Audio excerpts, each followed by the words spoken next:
Raise your voices, raise your glass high. Welcome to the Drink O'Clock Podcast. Let's dive. Oh, grab an old fashioned and join the fray. Raise your spirits, let the music play. From the corner pub to the dance hall floor. Drink O'Clock Podcast, we're ready for more.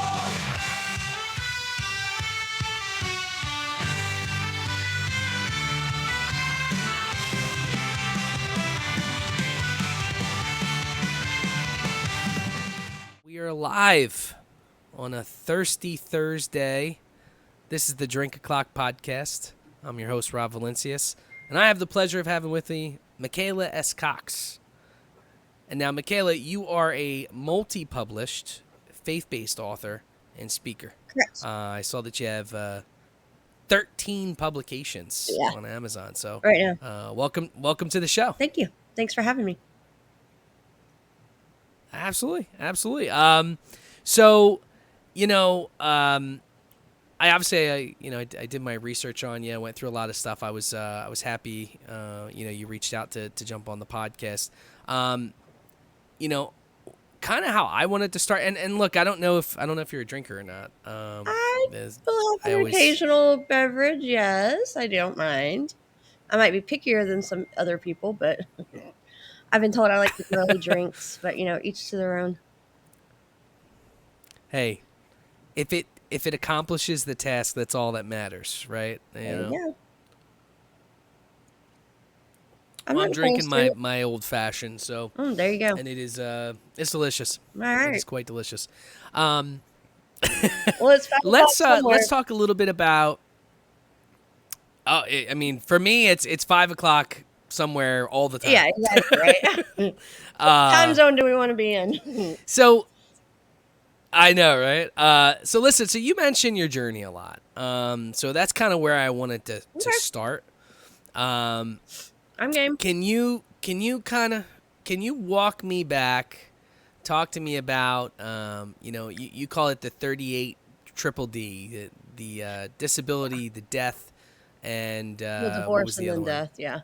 The divorce, death. So, you could start with whichever D you like, but talk to me a little bit about, start at the beginning. Tell me and the listeners a little bit about your life, and then we'll get into kind of all of the other stuff that I want to get into. Well, currently, right now, I live in Louisiana, in the South. I don't know where you're coming from or where your listeners probably come from all over. So if you're stateside, it's Louisiana, sandwiched between Texas and Mississippi.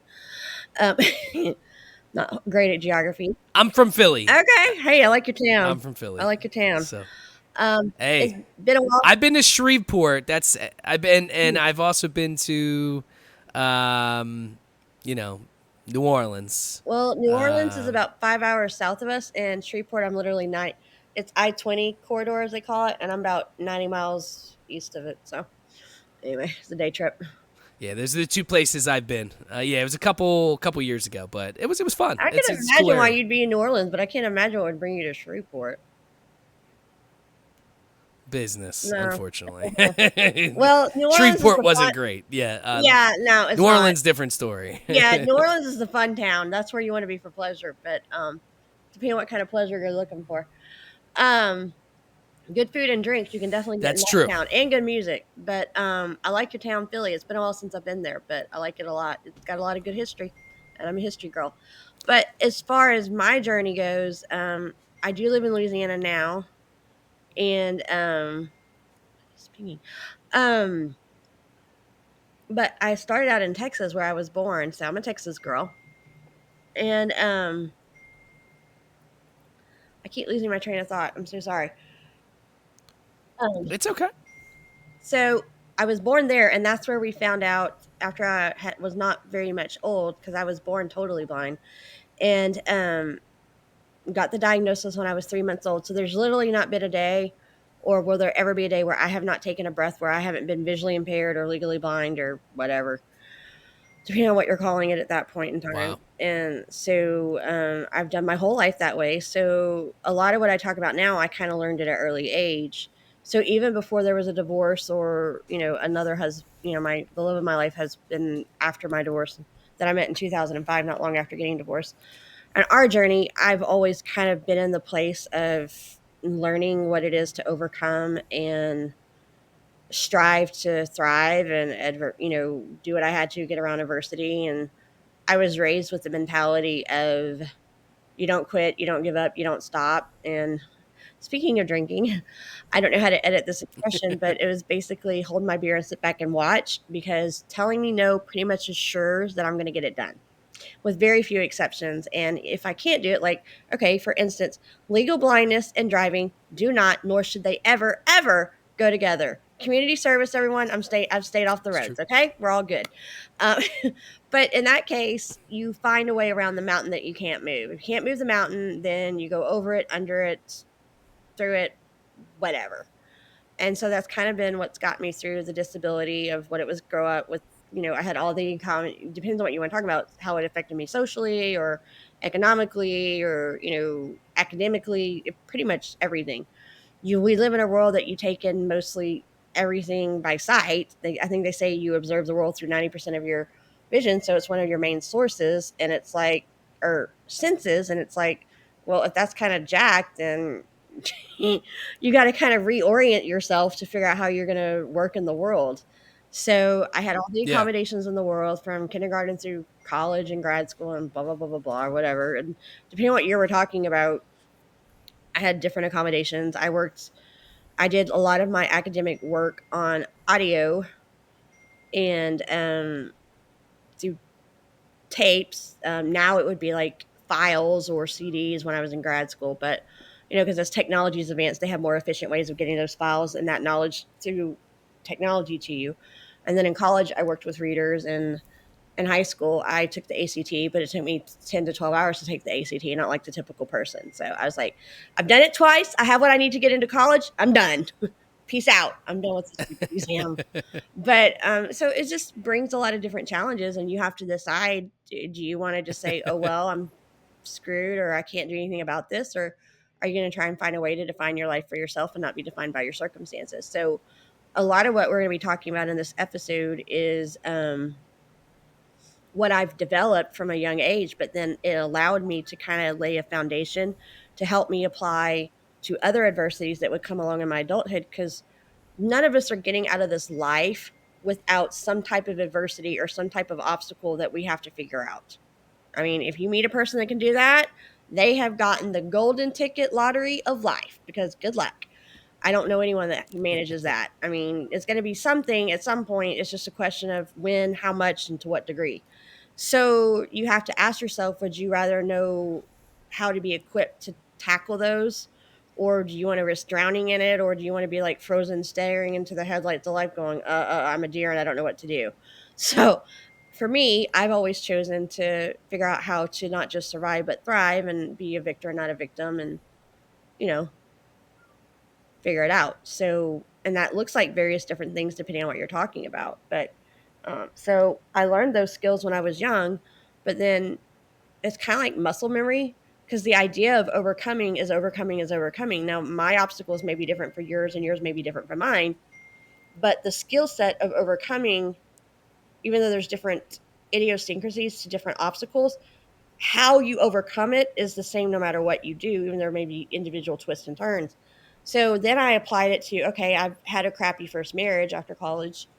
Now I'm getting divorced. How do I figure out my life now? So I kind of did the same thing. And then um, I got divorced in '05. And then luckily I met an amazing man who was the love of my life. And we traveled together for 12 years, dating and marriage. And then tragically, unexpectedly, suddenly we lost him in 2017. And so I said, all right, I may not have been in this situation before, but it's still having to figure life, hard circumstances out. So I just applied the things that I've used before, which we'll get to in a minute, to that situation. And I'm still using them, because grief never really ends. It just, you learn to live through it. Yeah, I get it. Can you do me a favor? Do you have your phone on? I Because don't it's know what's like going on, because I or something's dinging a silenced my lot. phone and I don't know how to fix it. I was noticing that too. So I don't know what, because I silenced it. I have it on vibrate. I don't know what is going on, and I'm not a tech savvy person. So sorry about all the things. I don't know what is going on. It's okay. It's all right. You're a busy person. It's like, And my kids are making all settled, those so book I don't sales. know what's going on. And now I don't know how to fix it. I was trying to look for the do not disturb button, and now I can't find it. Anyway, this is irritating the crap out of me, and It's obviously okay. everyone else. Don't So worry I'm so about it. sorry. But anyway, so you might be wondering, what does she write on, or like, what is her? There it is. Trying. Thank you. Maybe that'll stop it. Hopefully. Anyway, It's okay. no, it It's all didn't right. stop it.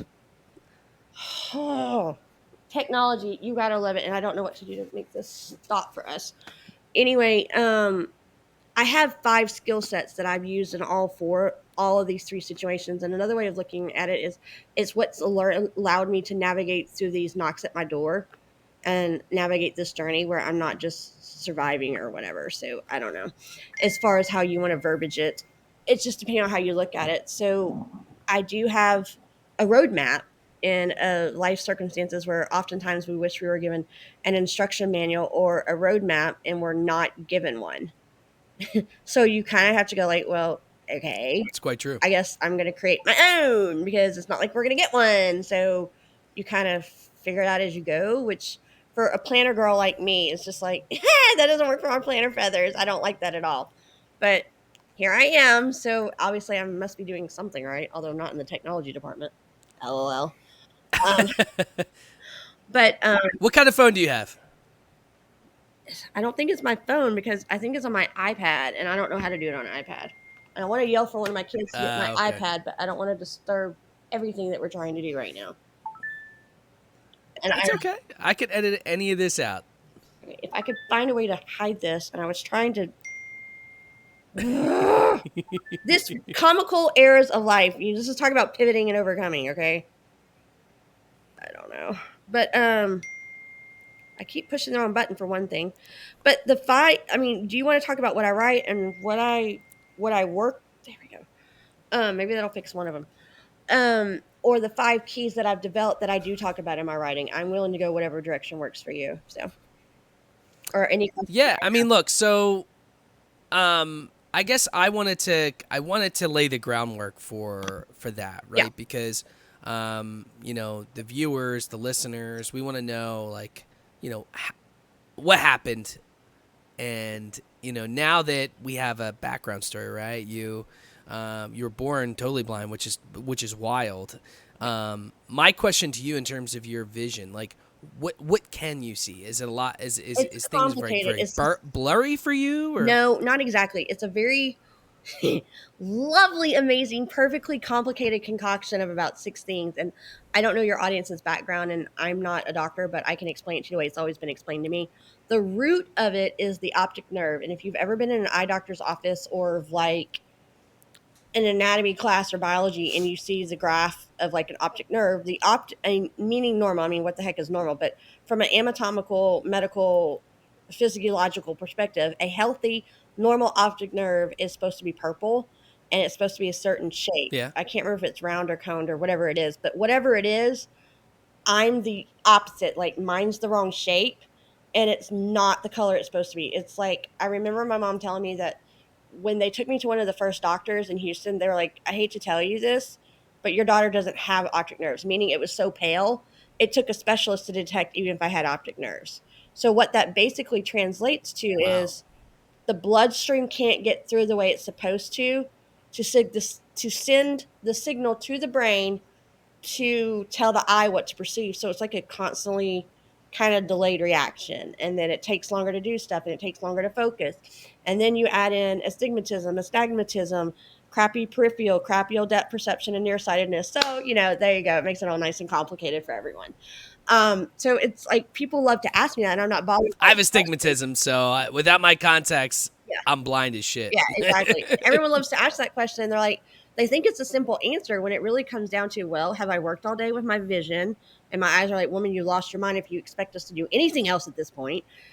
Is it at night? Is it at daytime? Is it things that blend in? Because if it's contrast, I can find it. But if it all blends in, it literally blends in and I might as well not even know it's there. Is it small? Is it far away? It's just lovely concoction. So, and they could probably So fix some of it, but because the the optic nerve is the issue, that doesn't exist in the medical field right now to truly fix all of it. And even if they did, while I'm very comfortable with surgery because I've had 12, I don't know how comfortable I'll ever be with giving someone permission to go screw with my brainstem. I'm like, yeah, I'm good. Yeah, no, especially with the eyes too, Yeah. because at least you have something. It could be way worse, I guess. Yeah, it could be. Technically, I mean, it could always be worse, right? Yeah, always. Um, I managed so this far, and I you just be don't drive, and it takes me longer to do stuff. So, like, okay, I must have figured out something right by now if I'm functioning for 45 years. And I'm like, yeah, you can leave my brainstem alone. Thanks, I'm good. so you being an author. I mean, what's it like to like for you to be able to write with being blind? Do you do a lot of like voice notes and stuff, or are you still just traditionally writing like on a laptop? I would love to do the voicing because that would be so much easier. And a lot of people, authors, do write that way because it's just efficient and it like saves so much time. But a lot of computers, whether on a MacBook or a PC or whatever, have way of you like making it accessible and enlarging. So I just write in big font and then I enlarge it because I actually, um, even though I could do it through audio or whatever, my brain actually processes is like helps me think through as I'm typing it out. Like, do I really want to say that? As opposed to when you're speaking it and you're just Yeah. talking, you're not really thinking through, did I want to say it that way or does that sound right? So for just the way my own brain works and creative process, I prefer to type it out. And so I just make everything bigger. Like whatever, man. Yeah, I'm kind of the same. I'm kind of the same way. I feel like for me, I need to write or to type. Like I need to like physically be doing it. For me, like from a remembering standpoint, that's how my memory works really well, is being able to do that. Yeah. But that was like for me, like obviously the disability. That's you're born with it. So I mean. I think it's easier for someone when they're young and they go through that hardship to deal, or at least be able to cope and Right. find mechanisms. Whereas, like if you're 50 and you lose your sight, or your sight goes that way, I feel like it's harder. Yeah. Because you're used to the way the world works. You're used to these things, and then it's taken away. When you're younger, I mean, obviously it sucks. I'm not No, I saying get it it, I doesn't get it. suck, I but I agree. do think that. Plus, you didn't know any different. Like I've always had screwed up vision, so what's not normal is normal to me, even though it's not normal. So I'm like, what's the difference? I don't know the difference. So I don't have nothing to compare it to. Yeah. Like I have no clue what a Yeah. And physiological, anatomically, medically correct in the medical books, a normal person that's supposed to see that has decent vision compared to mine. I'm not saying 20/20 vision, but just regular vision that doesn't have all the issues with it. I have no clue what y'all see all the time, any more than y'all have a clue what I would perceive or not perceive. So it's just what you're used to. yeah. Yeah. Yeah. And I mean, it's, I had shitty vision for a long time, and I didn't get glasses because I thought I was too cool for glasses, even though I was such a nerd in school. I went all the way through 8th grade, most of 7th grade, I believe, with squinting. And this was back when they had projectors, right? The projectors that sat in the middle of the room that went up. Yep. And I would squint to see that, and I don't know how the fuck I saw any of that stuff. And then eventually got glasses, and it was a game changer. And then I went to contacts. But I have astigmatism too, and I tell you, man, if I don't have my shit in, I ain't seeing fucking shit. I have very good reading vision. Yeah. So something's right here. I'm fucking seeing that Yeah. shit better than 20/20. But outside of that, I'm blind as a bat. Like I could definitely not drive For a long time, without having they didn't even my have contacts and contacts for glasses. astigmatism. Like I remember when that was the big rage and they came out because everyone with astigmatism was going, "Hallelujah, thank you, finally," Because I remember there being a time where there wasn't contacts for astigmatism.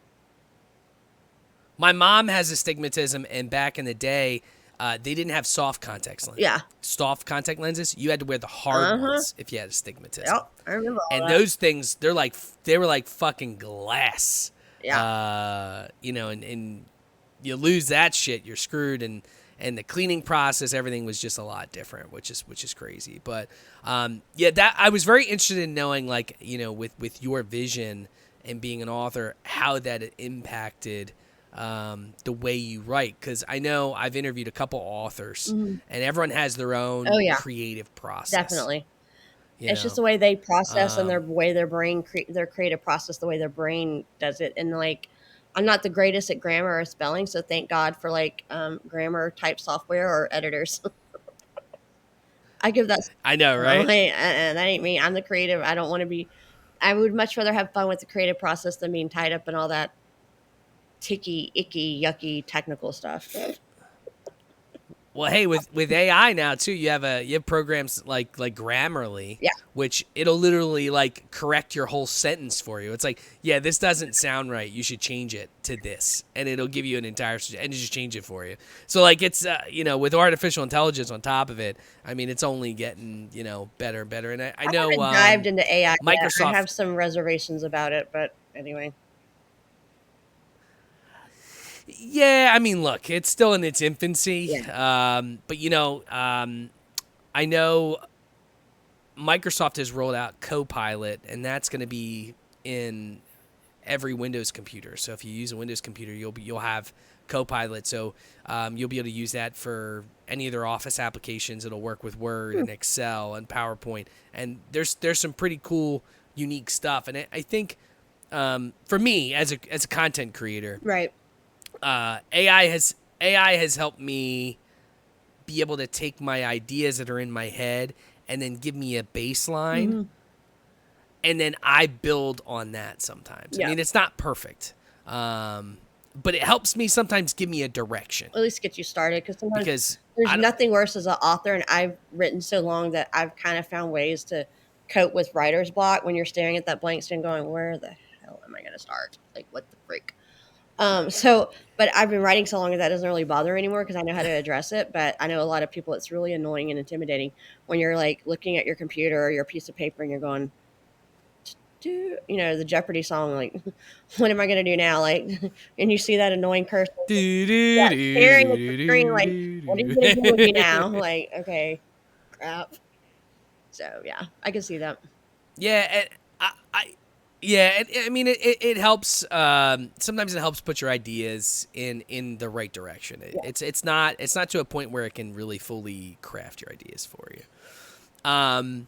So let's talk about what you were mentioning in terms of your 5. I don't know if you said there were coping mechanisms or 5 ideals that you use to get through your adversity. It could be seen as a coping mechanism, but I think it's more of a roadmap, like 5 skill sets that you implement that, and then once you learn the idea of the skill sets, you develop the coping mechanisms to help you accomplish that step. It's called Finding Grace Through Grief, but it also would apply to life because, like I said, it applies to any adversity or obstacle. So I think of it as kind of universal. It's just I wrote it out of the context of grief because that's what I've been dealing with for the last 7 years. Because it's been that long since John, my husband, passed away. In April it was. But the G is for finding your grounding, whether that is a belief system you have or a version of faith you have. I personally, for me and my life, come from the place of Christianity. But I know for other people that may be something else. So it's all of us have some type of belief system, whether it's in the realm of some type of religion or just the belief that we can depend on ourselves. There's some type of purpose or reason or why or belief that you're holding yourself up by, just saying, I don't know where this is going, but I know this is going to get me through it. So you need some type of solid ground to stand on when your life is literally crashing around you to make you want to keep going. And then and it may be family, or it may be friends, or it may be other sources of what grounds you in that hard season. Like I said, for me, it's my Christian faith and my friends and various other things. But you can make your foundation with your own, I would, bricks for lack of a better term, that builds that foundation that you're allowing yourself to stand on when everything's crumbling around you. And then the R is daring to be able to redesign your life. And like, okay, if I'm not going to, in something that I want, or what I had is gone away of what I wanted, and I have the option now to figure out what my next course is going to be, then, like I said before, daring to be not defined by your circumstances, but define it for yourself and set your own course of which direction you're going to go now. And a lot of that comes down to choice, and the choices that we make. Because I mean, basically, whether you want to or not, and even not making a choice is a choice, are basically the course of It's our true. life is strung together by the group of choices we made, because it laid us down one path versus had we made another group of choices would have led us in a completely different direction. The A is learning to live in abundance, and yes, that can be finances, but I'm not a financial girl. I have someone that does that for me. I'm talking more about an abundant mindset. Mindset to me is the game changer in everything. There's a reason why we say in our society that it is a game changer, and if you put your mind to it, you can do anything, and if you don't, then you probably won't do it.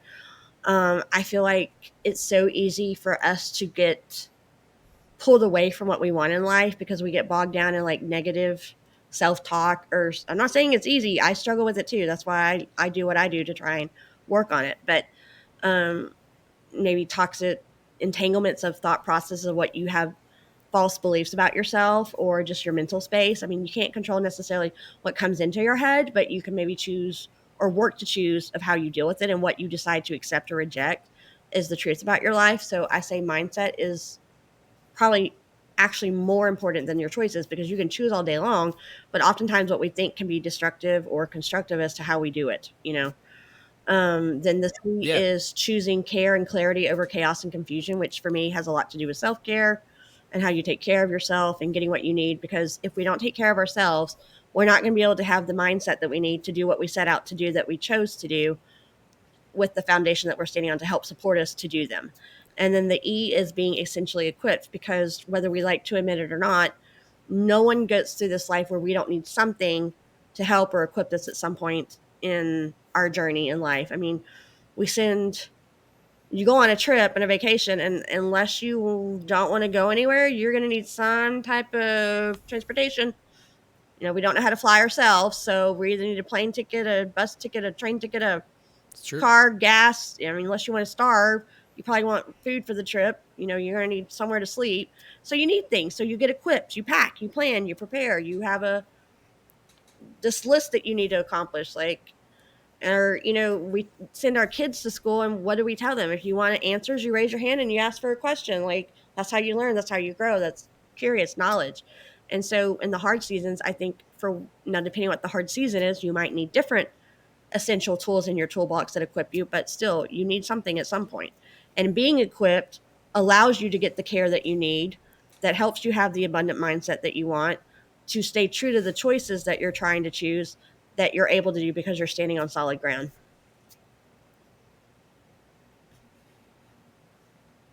And so you've used this in basically all three instances in your life to Correct. a certain degree. Absolutely. I feel like I need to get you in touch with my father, and you Okay. know he listens to this, and I'll tell you his story. So, you know, my dad, he's worked all his life. He made some pretty shitty choices, and he'll be the first person to admit that. He's dealt with some heartache and things like that, you know, and he recently he lost his wife, and they were together for 23 years. It's hard. It's hard. It's not Um, easy. I'm not yeah, here to say I know all the answers, and I she can't tell you how to travel that journey, but I can show you how to travel it. yeah, I mean she it was sudden, so she was Yeah. fine, and then all of a sudden got diagnosed with brain cancer. Oh wow, that's a rough And journey. he basically watched her die. Mm. It was like a 10-month thing, you know. She had surgery. It, you know, she was able to be normal for, you know, 6, 7, 8 months, and then she had to have a second surgery, and after the second surgery she was never the same. And then eventually she had to be put on hospice, and, you know, my dad basically watched her die. And he's at, I think, the 5-month mark of her passing away, and he's still a wreck. He will be for a while, But he was probably. also, yeah, and he was just diagnosed. He's got really bad arthritis in his hip. Mhm. Like, it's like bone on bone. Ugh. And then he's got bad arthritis in his lower back. Mhm. So he's in a lot of pain on top of it. So he's basically living in this small room with no lights. He doesn't turn the lights on. He doesn't eat. He's like, you know, basically a hermit. And I just, when I talk to him, it's more of a listening session. I just let him, I let him talk. It's probably one of the And, best things you can do, actually. Yeah, I try to give him, real, because I want it to be a psychologist. That's what I want it to be. Okay. I love it. If I could go back, I probably would, because that's just something I enjoy. But I think he just needs to kind of get him. I constantly tell him, you just got to get yourself together, right? You got to fix yourself first. Yep.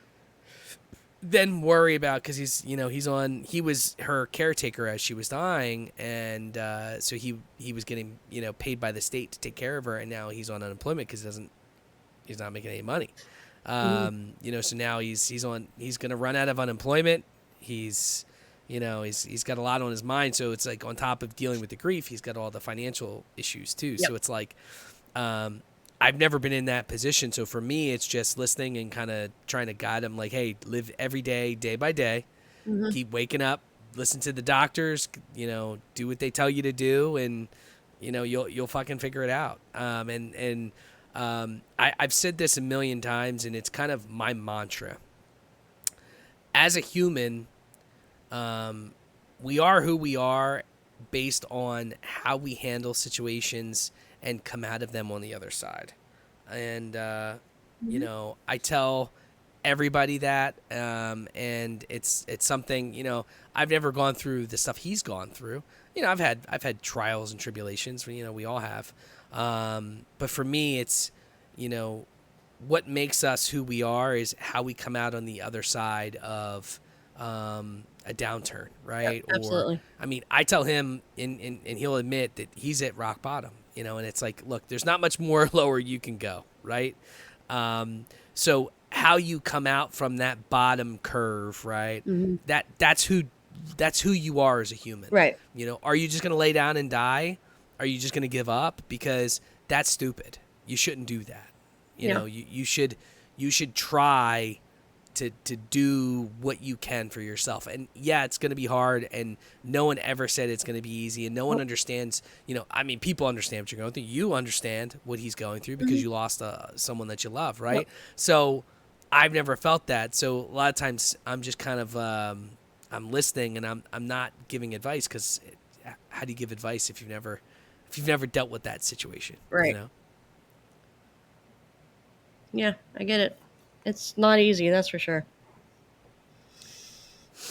So let's talk, two things I tend to not talk about on this show are politics and religion. Right.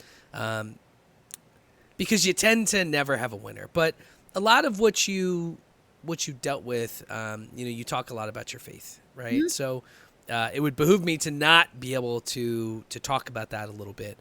So one of the questions I had for you, with all your adversity, and I'll be honest with you. So I'm I was baptized Catholic. Okay. So I'm a Christian. But here's where I stand. I don't know if I believe in the Catholic, what they say, what the Bible says.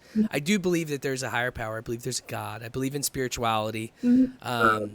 But that's where I am as a human. I can't. I don't know if I believe in all the Jesus stuff and the God stuff that's in the Bible and all that. I don't know. I think I'm still. I work in Medicare, so I deal with death all the time. Right. So for me, I deal with a lot of that stuff, and I think I'm in a discovery phase in my life when it comes to my spirituality, my religion, and what I believe. But for me, my question to you is, how do you find the strength? And honestly, Dad, I hope you're listening. How do you find the strength to have faith with all of the adversity you faced? Because I know that that's always like one of the number one things people question is well, why me, God, right?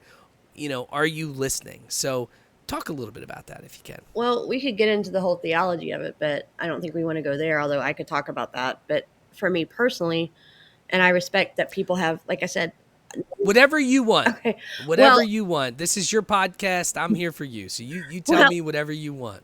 And the reason why I respect that people may choose differently for me, and that's their choice. It's a personal choice. But that's why I said it when I brought it up, is that in my life, for me, I've always chosen the path of, since I was 5, when I made my profession of faith in Christ, to be a believer. That's always been the path for me. I was raised in a Christian home, and I mean, the whole thing behind my vision is I was actually born completely blind. And the story goes that when my parents found out that I was totally blind, they had um, prayed for my healing, and had several people praying for my healing. And at 7 months old, my mom, I guess, came into the nursery or whatever, and she saw me look at her for the first time. When medically, there's no evidence Wow. for them to think, well, actually, I was considered a fluke for a long time because there's no genetics in my family. Like, my kids, thank God, don't have it. No one in my, I mean, my parents, they're 70. Okay. So they wear glasses like most people do after a certain age when you're, you get older and your eyes need things. But no one has the Makes complex sense. vision Yeah. problem that I have. So there's no genetics to it. There's no family history. There's medical history. So it was considered a mystery or a fluke for a long time.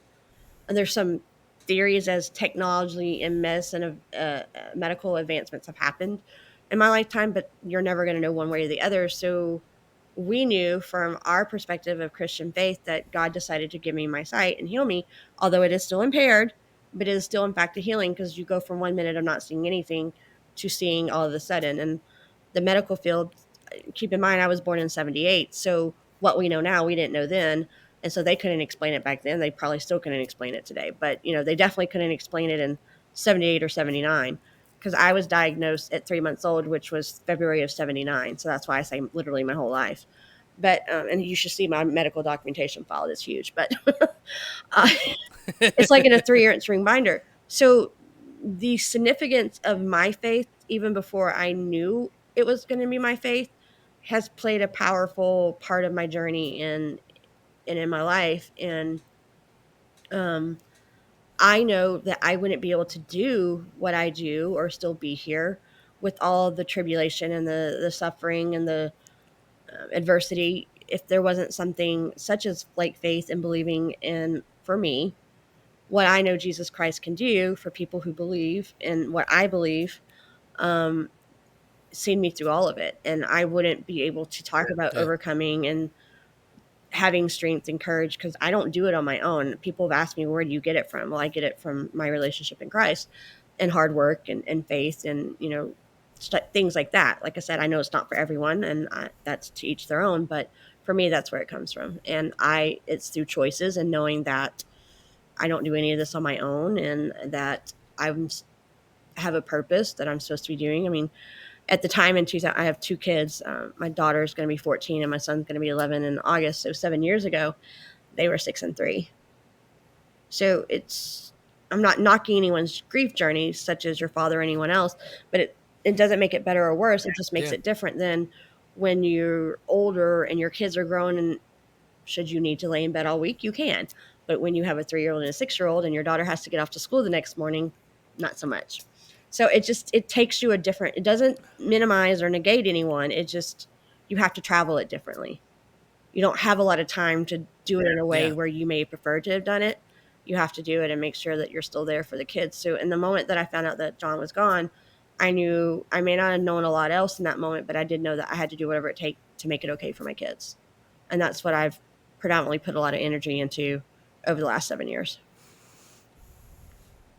Yeah, and that's incredible. I mean, and look, I have people, listen. I'm sure I have people that are very religious. I have people that listen from Australia, Japan to the U.S. They're all over the place. Mm-hmm. I'm sure people have their things, and I think everyone comes into their spiritual awareness, I think, at a certain time. Yeah. And I grew up in a very like, hey, before I ate, like I went to Sunday school and, I did all of those things. And I think my journey is just, for me, is different because I've always been like a scientific person, and I'll believe it when I see it type of person.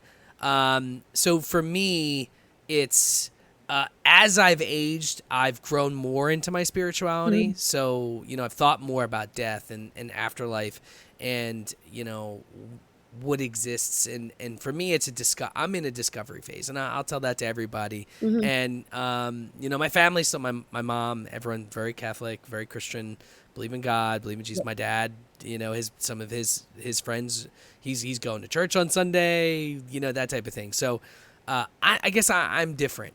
And I'll be the first person, or I'll always say that to people, but I don't knock people for Right. believing in something, and everyone's going to have a different belief. And I mean, we're not going to know that we're right until we're dead, right? So I mean, We want to take the eternal who gamble knows? here. Where are you going to roll the dice?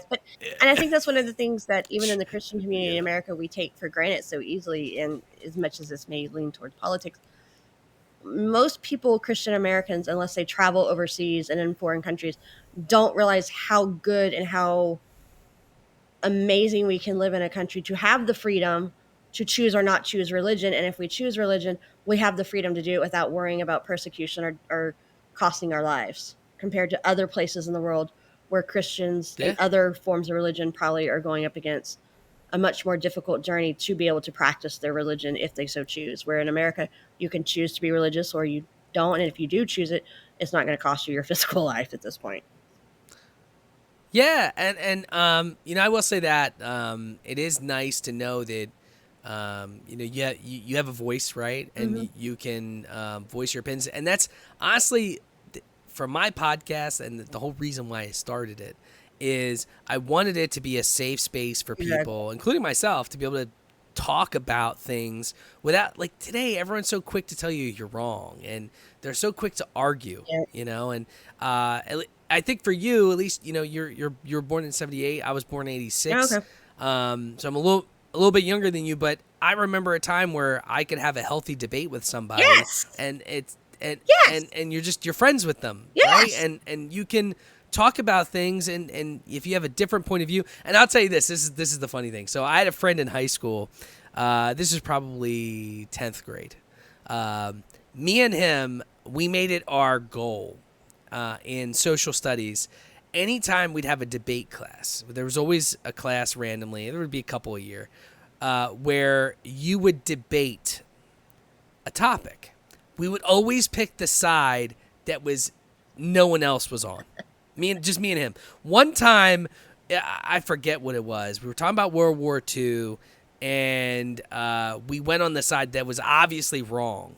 It was something about Hitler and all this other stuff. But we wanted to be able to argue against the populace, argue against the class, and like people got mad, but we made very good educated points. But no one was like, "Well, fuck you guys, you suck. You should be prisoned." I think it's that's how interesting today you brought is. It's that so up on the 80th anniversary of D-Day, by the way.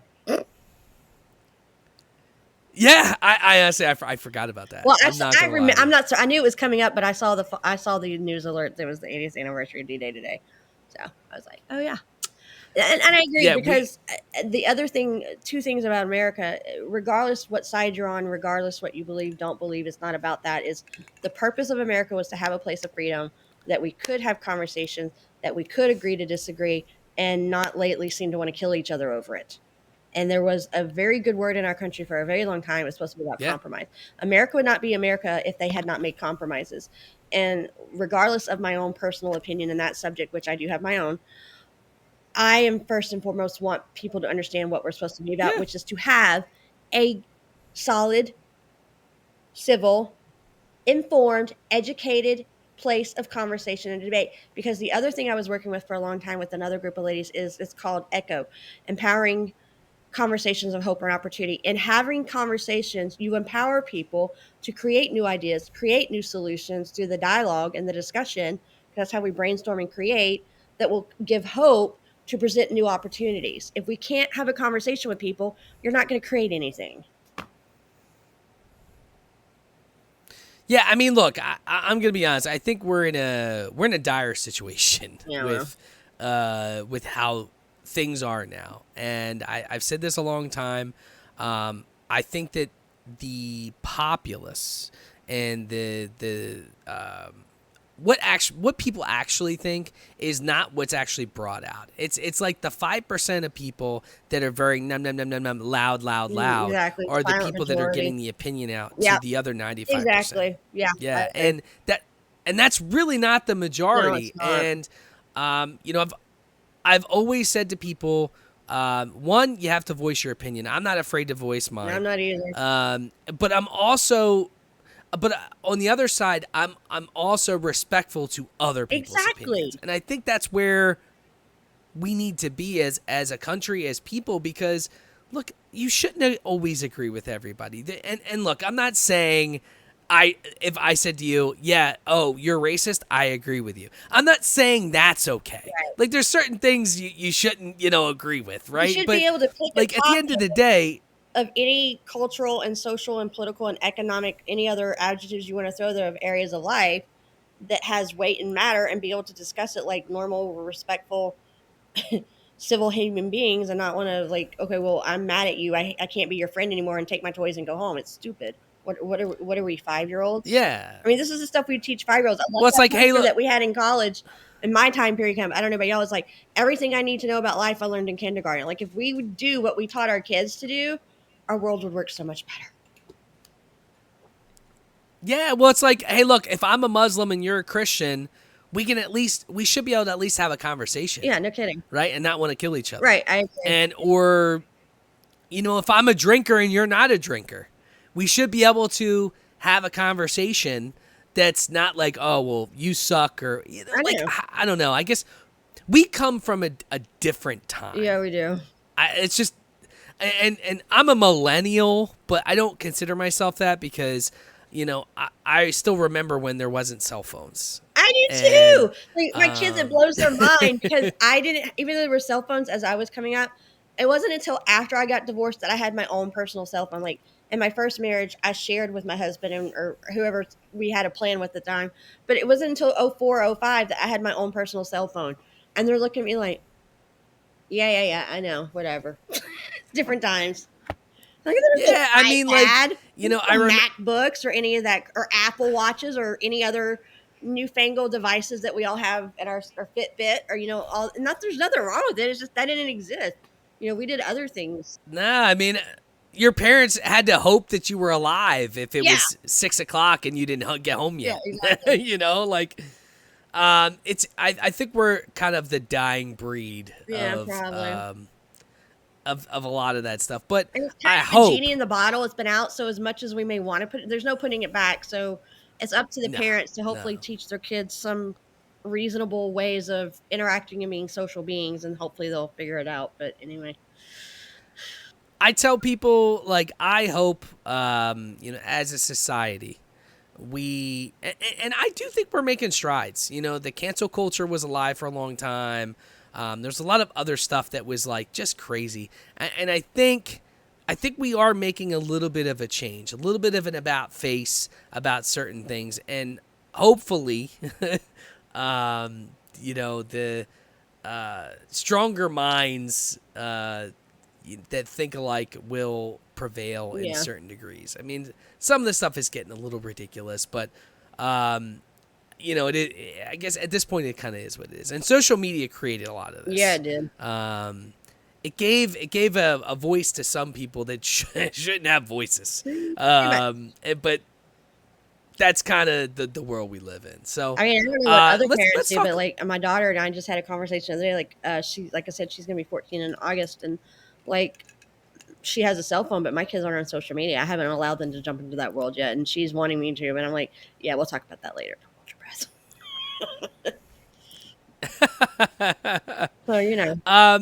So you've been through a lot. What are some life lessons outside of kind of some of the stuff you outlined that you can give to some of my listeners that may help them when they're struggling through a hard time? So, I have people that are super young that listen, and I have people that are older that listen, and sometimes a lot of guys, right, that are we're stubborn. we're stubborn. So, do you have any life lessons outside of what we talked about? Your audience can see, but I'm a I already said I was a Texan, so that means I'm a Southern, and I'm a redhead. So and I'm a Scorpio, so I kind of live up to the quadruple effect of the reputation here. Okay, just saying. So I understand stubbornness. My dad told me growing up, I'm like, a oh, you're Cancer, so I'm a hermit. toast. I'm a hermit. Yeah. So I hold my own, but I do believe very strongly it's about choices, and I'm not saying the choices are always easy, but at the end of the day, no matter how hard it is, it's up to you to choose it. Because there's another reason in this life why we say if you want it done right, you better do it your damn self. Because the world sure as heck ain't going to give it to you. They don't owe you a dang thing.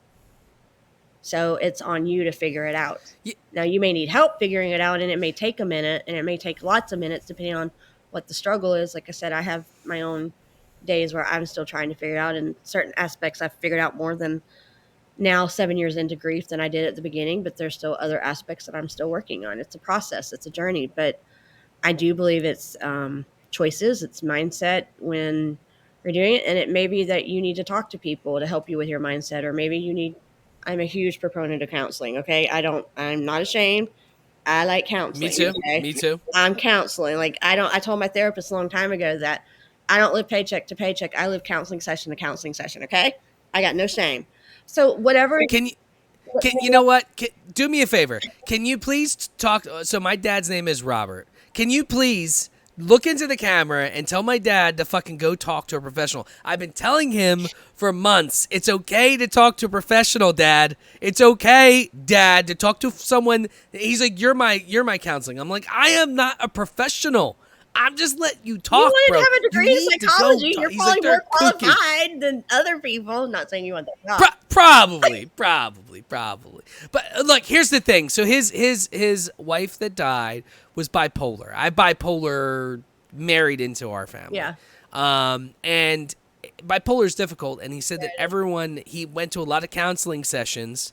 Everyone he went to, they were kooky. And they were super just, and I try to tell him, you can't see a psychiatrist. Psychiatrists, a lot of times, are trying to just give you meds. Yeah. You can Psychologists, take medication, but not always. And there's some that have to be on medication their whole lives, and some don't. And some of it's just to get you back stabilized so you can address the actual issues. It just depends on I'm not one of them, but I just know enough about it to know that there's various arrangements that can be done.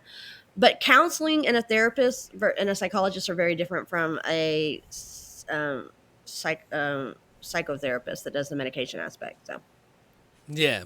but yes, Yeah, everyone, it keeps you sane and makes your life work if you go talk to someone, whether for whatever type of therapy you need. And so there's no shame in it. Um, I think I think I saw a funny thing one time about guys like, well, don't date the crazy one. No, it's the crazy ones that are in counseling and medication you want to date, because we're all crazy in some shape, way, or form, but at least they're fixing it. look, we're all crazy Yeah, to a certain degree, right? exactly. I mean, everybody's a little weird, everybody's a little crazy, and you know what? And to a certain degree, it's how much weird and crazy can you take? Yeah, exactly. And I think my dad's issue, and this is me saying this as a non-psychologist, is that he still hasn't removed or started to remove any items out of the house or put it into a box that was hers. So he's basically living in his own hell. Well, He's living in a house or that widower has to come to that in their own time. They have to do it when they're ready. agreed. And No one can make that call. He's not ready. Because unless you've lived it, you don't know what that's like. So you don't get it till you get it, and you don't want to get it. But it's a club you don't want to be a member of. But when you're in it, then you get it, and then you can figure out, oh, yeah, okay, all the stuff I used to say, yeah, never mind. Yeah, and look, I don't think he's ready. I still think he's not ready, but I do think There he are hasn't. some alternatives that, like, there's a fine balance between holding on and letting go because you really don't need the stuff and it's not helping you. Like, I can give you an example. A lot of people will get pieces of clothing and have them made into memory quilts. So, like, I had a lot of my husband's t-shirts made into memory quilts that I gave one to my two kids, and I have one on my bed. So I'm not keeping their stuff that's just sitting around. It was useful. And then, like, I do Shutterfly a lot. And so, like I said, the kids were younger when their dad died and my husband died. I had pillows and blankets made for them so they could feel like their dad was still around them. but it wasn't just like stuff sitting around. You know what I mean? I made it useful. Or someone at the time, they were really into Build-A-Bear, and so I each had them a type of a Build-A-Bear, and we had a recording of their dad's voice saying "I love you." And so every night for a long time, they would push that button and they could still hear his voice.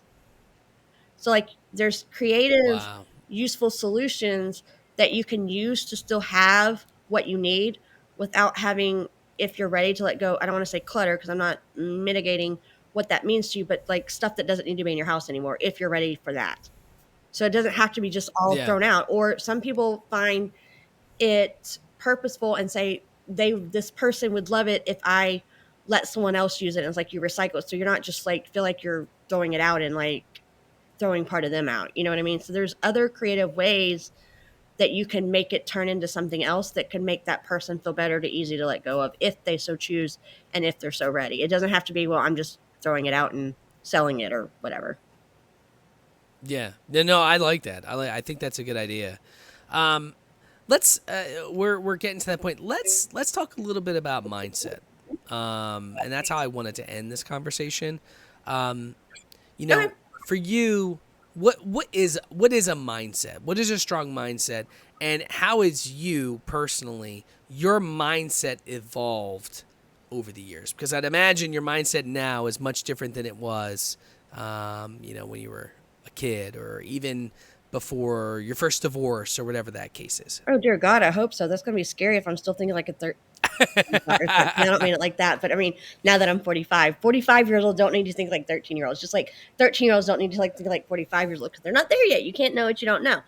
But I think it's It's true. our experiences shape that, and I think we can take in things and we can choose not to take in things to form that. So that's why we have to be discerning about, if whatever thought comes in your head, does this thought serve me?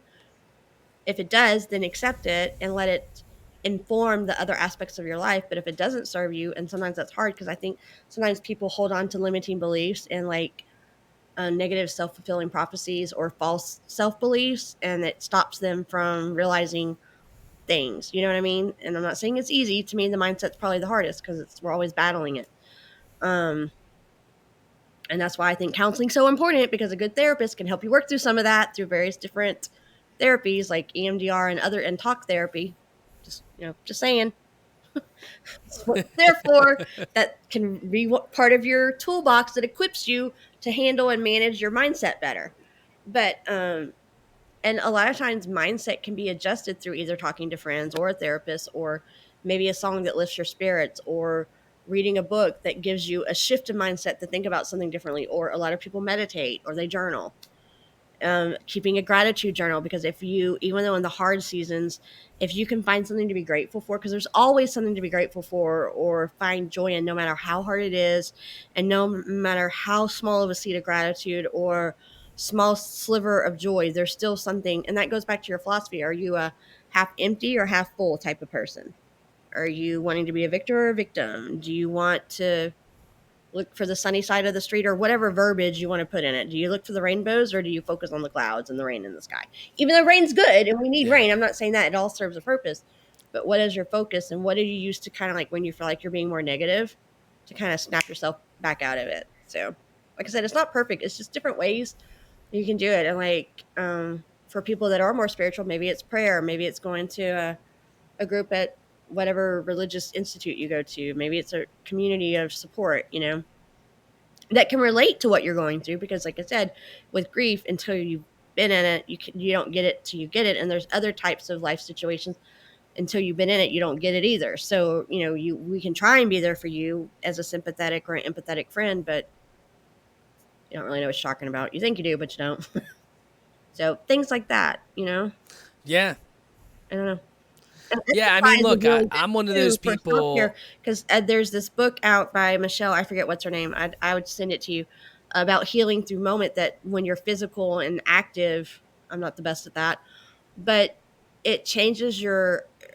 It gives you like a good show, like whatever the neurotransmitters like dopamine and serotonin. It like spikes that, so then it can help affect your mood and make you feel happier.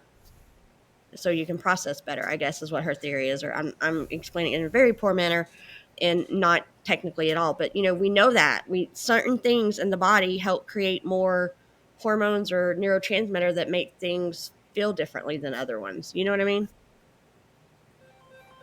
Yeah, and I feel for myself that well, one, I would agree with you there. I think the people that are actively doing something, whether it's running, walking fast, whatever, lifting, it does help you.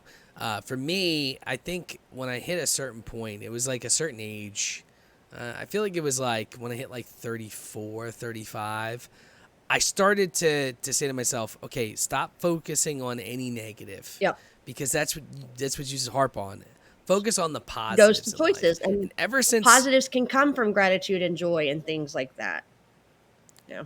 yeah, and I think ever since I made that decision, yeah, look, we all have bad days, and I'll be miserable some days, but I'm happier more when I just think of all the positives in my life. I have two awesome dogs. I have my fiance that I love, that I've been with forever, and I love her very much. And like, there's certain things, and like in the past, I'd be like, well, I wouldn't think about those things. I would think about any negative that happened. Some guy cut me off, or work is annoying, or whatever. And like, look, we can all focus on that. Yep. But I think if you just focus more on the positive things that happen in your life, you are happier. I'm way more happier now than I was 3 or 4 years ago. Life's 100%. too short, y'all. And I'm not saying I don't have my bad days, Yeah. like where I'm like, fuck you, But I do feel like I am. And sometimes I think happier in my people life. need solitude, and some people take sanctuary in being in nature and rejuvenating themselves that way, and being reflective and having that quiet time. So I think sometimes you need to figure out, is it time for you to pull back a little bit and just kind of be in your own space, to give yourself that time to reflect and be quiet and be still, to kind of readjust your mindset, or whatever you need, or whatever that looks like for you. Maybe it is meditating, maybe it is journaling, but you can't meditate and journal in all the hub and the bub of the chaos, and then sometimes you do want to be around people. So there's a fine balancing act there too. Yeah, for me, sometimes I think being alone and in my thoughts helps me Yep. figure things out. I like to kind of like be in my own head and think about what's going on, and scenarios and things. Sometimes it can be bad. Sometimes my thoughts go to shit. But Yeah. well, look, we're at the hour mark, and it was a pleasure having you Thanks on. for having me. And I do think I enjoy the value you bring to people and Thank the you. things that you talk about. Can you tell everybody where they can find your content, where they can find you, and hopefully we get some people to check out your books. All of my books are on Amazon, to including the newest one of Finding Grace Through Grief, although I'll have other ones coming out because I'm building out my 5 or 6 series throughout the year. I'm always doing something. And then my website is myheartfeltmeditations.com, and my TEDx talk is on YouTube. It's Thriving, Open the Door and Leave Survival Behind. Awesome. Well, look, my podcast is Drink O'Clock Pod on socials. Drink O'Clock Podcast everywhere. You can listen to podcasts. It's literally everywhere. And, this will be up in a little bit. And hopefully anyone listening, if you're going through some struggles, listen to this podcast, pick up some of Michaela's work, and hopefully we can help you. You have a awesome night, Michaela. Thank you so much for hopping on the podcast. I appreciate it. Thanks for having me. Hope it was good content for your audience. Oh, absolutely. Thank you so much. Yep.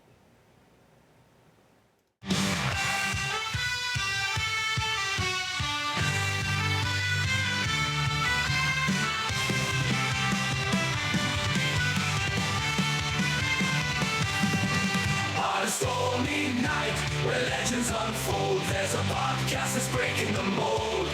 Raise your voices, raise your glass high. Welcome to the Drink O'Clock Podcast. Let's dive. Oh, grab an old fashioned and join the fray. Raise your spirits, let the music play.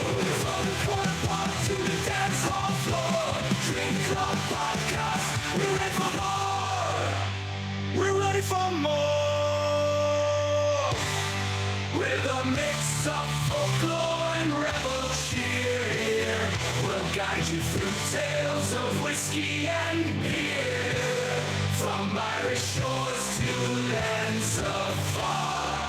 Grab your friends, it's time to raise the bar.